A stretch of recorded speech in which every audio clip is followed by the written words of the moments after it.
In the summer of 2015, Sarah, a recent college graduate, decided to take a solo road trip along the coast to clear her mind before starting her new job. After a long day of driving, she pulled into a small, rundown motel by the sea, hoping for a cheap and quiet place to rest for the night. The neon sign flickered as she approached, casting an eerie glow over the deserted parking lot. The motel's lobby was dimly lit and smelled of mildew. An old man with a grizzled beard and a worn-out baseball cap sat behind the front desk. He handed Sarah a key to room 205, warning her with a gravelly voice, "Stay inside your room tonight. Strange things happen around here after dark." Sarah dismissed his warning as nothing more than an attempt to scare tourists. She took the key, thanked him, and made her way to the room. It was a typical budget motel room with outdated decor, a small TV, and a musty smell.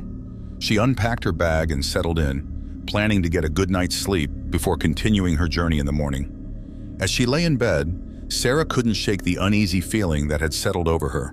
The wind howled outside, and the sound of the crashing waves added to the motel's already spooky atmosphere.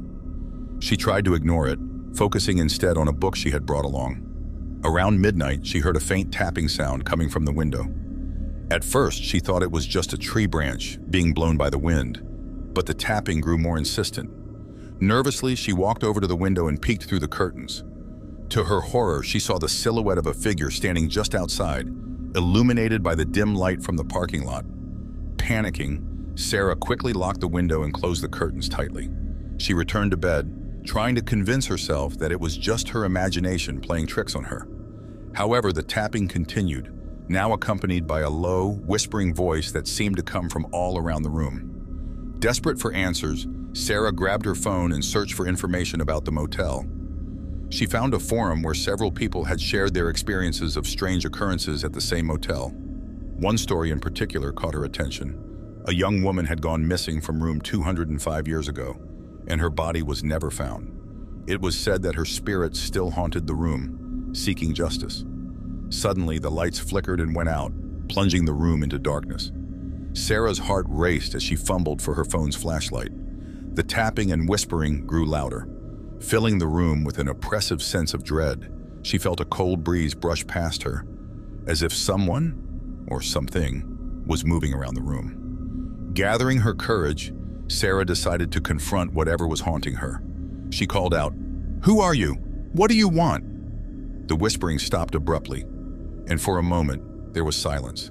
Then a chilling voice responded, "Help me." Terrified but determined, Sarah asked, "How can I help you?" The voice explained that she needed to find the missing woman's locket, hidden somewhere in the room, and take it to the old pier by the sea. It was the only way to put her spirit to rest. With trembling hands, Sarah began searching the room. She moved furniture, checked under the bed, and finally, in the back of a dusty drawer, she found the locket. It was a simple silver pendant with a photo of a young woman inside. Clutching the locket, Sarah hurried out of the motel room and made her way to the pier. The night was dark and cold, the wind whipping around her as she approached the end of the pier. She held the locket over the edge and whispered, "I hope this helps you find peace." As she dropped the locket into the water, a sense of calm washed over her. The oppressive feeling lifted and the whispering stopped. She returned to the motel, exhausted but relieved. The next morning, she checked out early, eager to leave the haunted motel behind.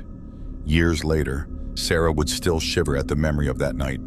She often wondered about the young woman whose spirit she had encountered, and hoped that she had finally found the peace she deserved.